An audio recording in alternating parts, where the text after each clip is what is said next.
So yun, bago to sa usual, which is try natin, Smith machine. Diba? Kung sabi ko nga sa inyo dati, ayaw na ayaw ko mag-squat pattern ng ganito. Pero nandito na tayo. Start na natin.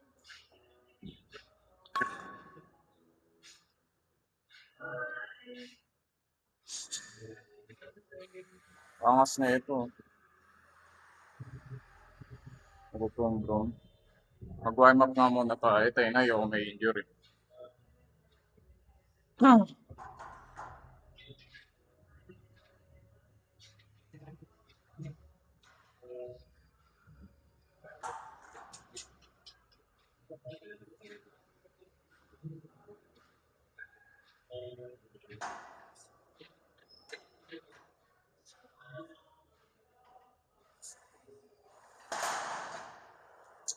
Tangina, di ba hindi stable? Fucking shit.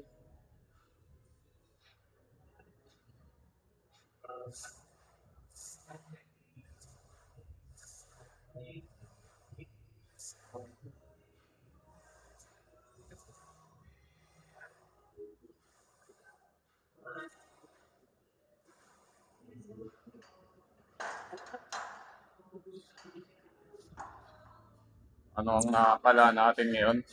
Sakit ng likod. Masakit yung upper traps. Grabe. Oh, so kaya natin ito buhatin.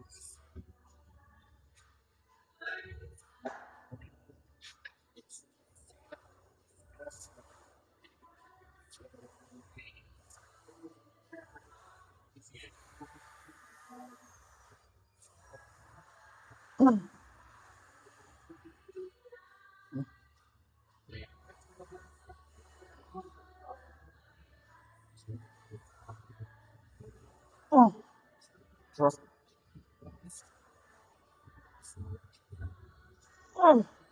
last one.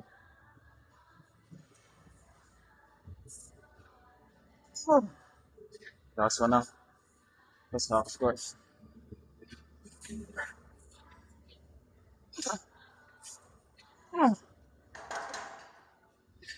Oh, tangina, tinubos yung movement na ito. Mag-half squat tayo next set. So, yun. Tayo na i-treat na lang natin na ano yun. Yung unang set na warm-up set.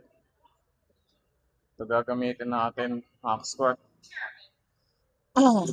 Grabe.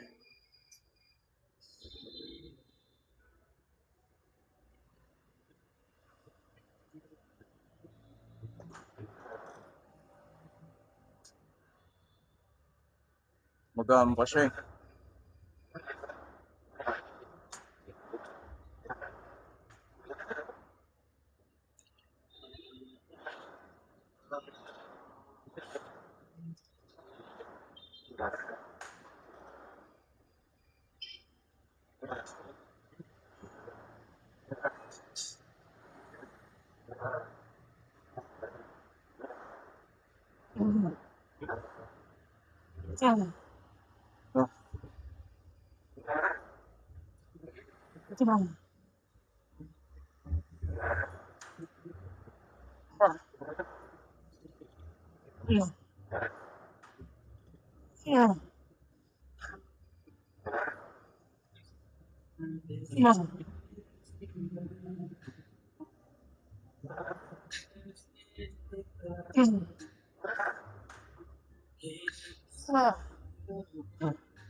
Oh, para lang tayo nagka-cardio. Bibigatan natin next set. Pangalawang set natin ng half squat man. Grabe. Inano ko na siya, binabaan ko na siya. Ay, tinasa ko na siya.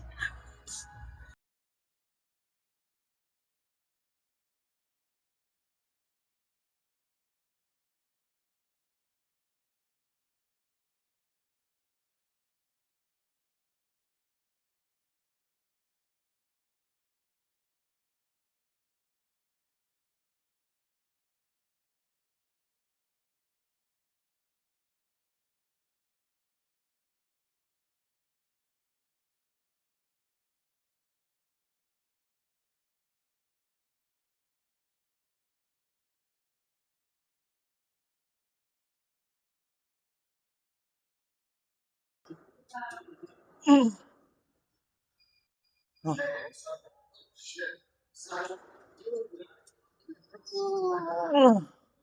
oh, grabe.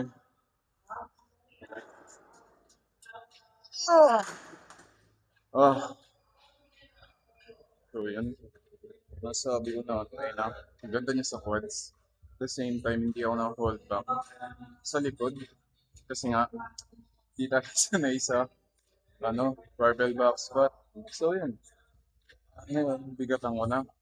Actually, goods nga siya, men. Pero, katagalan, parang hindi.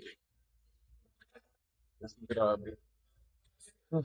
Binabahan ko nga rin pala ito ng konti. No? Para maano natin yung stretch. Makuha natin. Tapos next natin, calf raises. Oh, oh, yan. Sobrang laki ko. Hindi tayo magkasya sa half squat machine. Men. Ah, ah,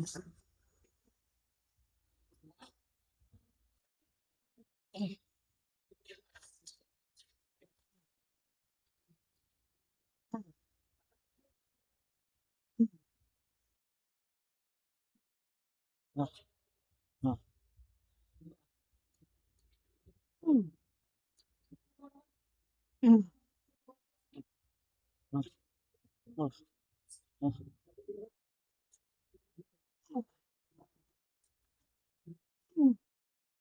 ah, ah. Last two.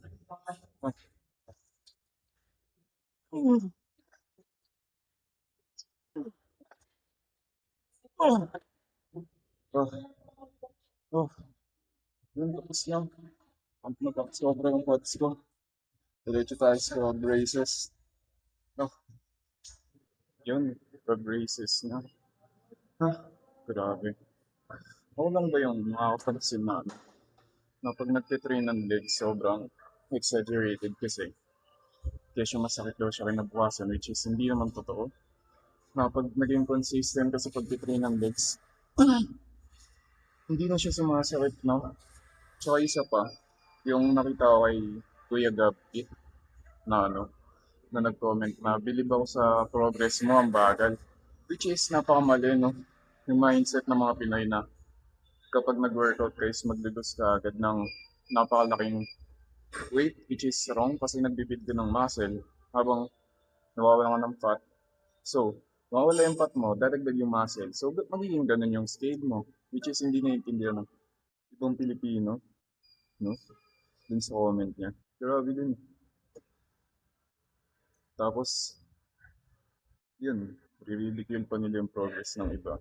Which is, sa kanila pa, hindi naman nila kaya, di ba? Ha? Besides that, tara na. Calf raises na tayo.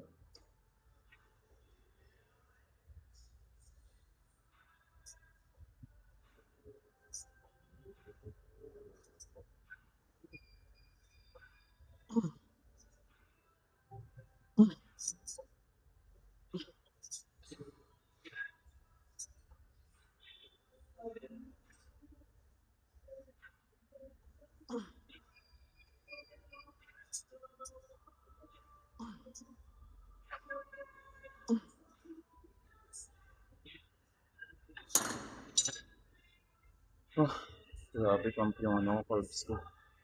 Oh, so yun, pangalawang set natin ng calf raises. So, isa pa pala, yung nakikita ko yung hate about kay Jam.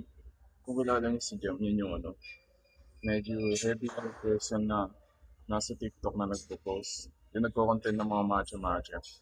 Nasabi niya magbabago na daw siya. Hindi ko mag-gets kung bakit hate na hate niya yung taong yun. No? Hindi naman porket, hindi lang natuloy yung fitness progress niya or hindi lang siya committed sa isang bagay is that means na kailangan niya na siyang tulihin about dun. Diba? Hindi dahil lang siyang nadi-discriminate kasi na-addict yun. Ang feeling niya sa fitness community, siguro ang expect niya is lagi siyang tuturuan is nadagdagan pa ng mga bashers which is kung ang coping ng tao is pagkain, Tapos nag-post ako ng ganun. Talagang mag-discriminate ako mag-post ng progress ko. Tsaka magkukuha pa ako ng mas malakas, di ba?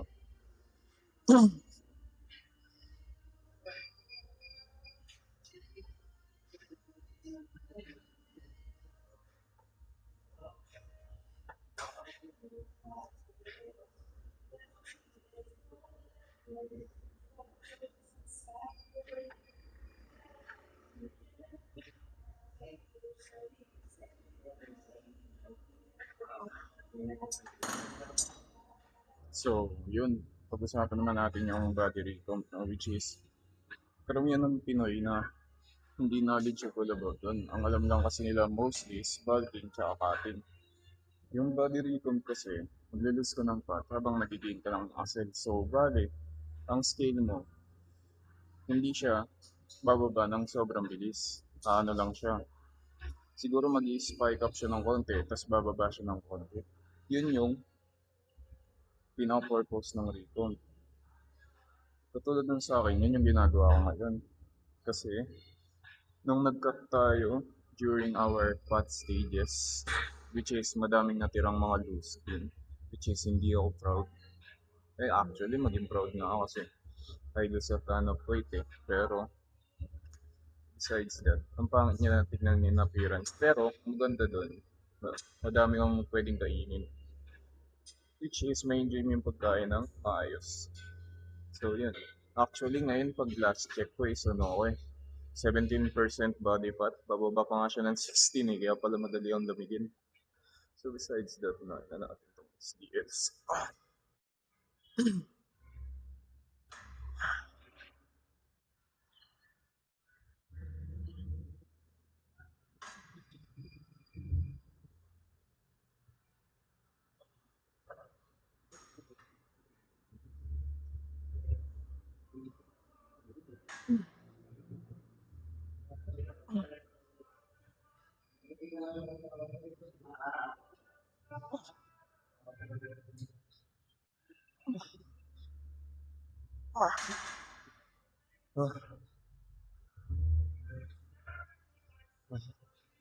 So, yun, isa pa pala. Meron akong kaibigan na sobrang skinny niya. And ngayon, skinny fat na ata siya. And ang advice ko sa kanya mag-recon. Pero yung maintenance niya, taasan niya ng konti. Tapos yung protein niya, i-prioritize niya. Ang problema, takot siya mag-gain ng weight. Ewan ko, for some reason, pero ang sabi sa kanya, hindi naman ganun agad yun. So, consistent ka dapat kumain ng ganun kalaking surplus bago ka mag-gain ng weight. Tsaka, mostly naman, pag pinaprioritize niya yung protein sa diet, tsaka carbs, magkakaroon ng muscle. Ayun din yung isa, no? Ang daming tao na nag-a-avoid sa carbs, which is hindi nila alam, foundation din yun sa pagbibuild ng muscle kasi kalahati ng muscle natin is nakukuha din sa carbs. So, maliit na porsyento lang ata yung protein for recovery lang siya. Pero maganda yung carbs pang pre-workout and some shit. So, sana natin to. Tapos next is leg extension tsaka leg curl. Pinagdagan ko na siya. Sana kaya buhatin.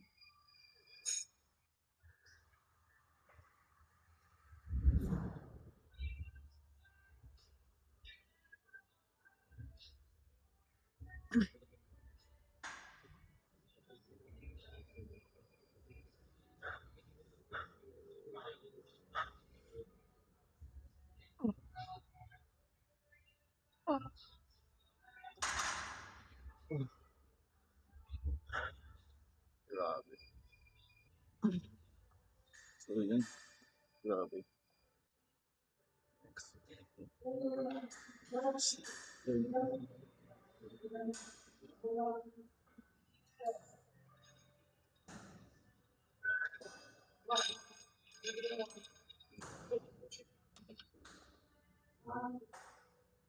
So, ang squatter dito is dun sa gym na pinag-gyman ko is 80. 180.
No?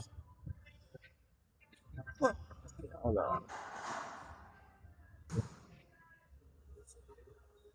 So, let's check ko dito ng progress ko mga 100. Tapos dito may 105.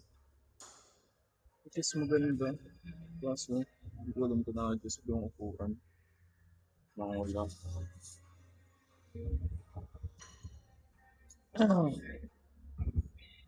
105.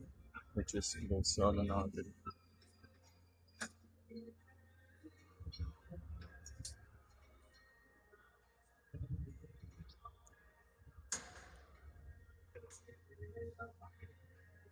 Hindi na magani pala, no? Teka.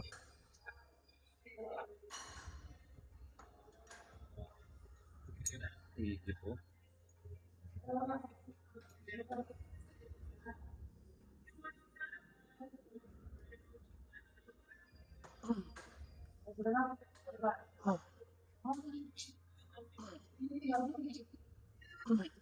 Saan ko parang gaan? Ang gaan niya man yung promise. Try natin 95.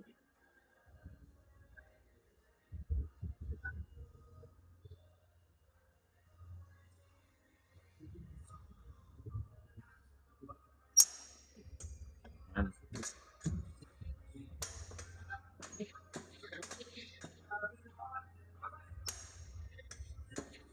Yan.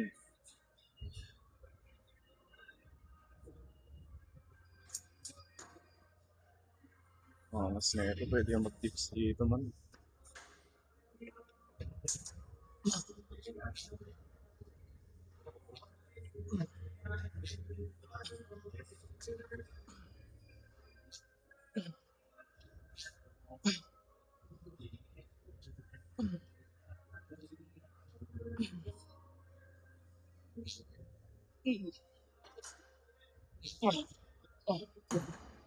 Oh,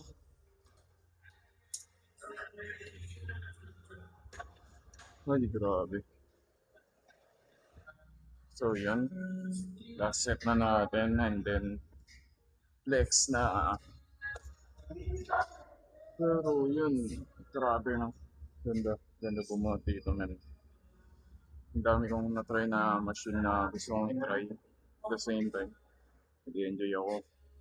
Yun yung mahalaga sa lifting, dapat ini-enjoy nyo, hindi yung kung ano nung side quest. Actually, na-exam pa nga ako mamaya man eh, grabe. Actually, oo, exam kami. Kailangan mag-review. Grabe. Kailangan natin mag-lock in sa grades. Ganun din sa gains. Grabe, ang hirap yangat. May tricep dips pa dito.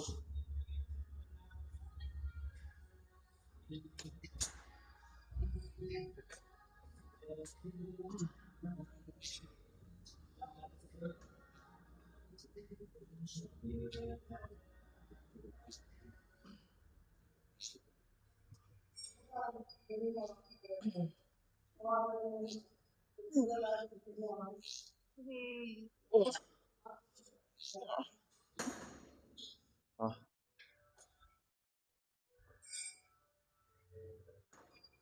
eh, pagod. Tapos, cardio. Cardio.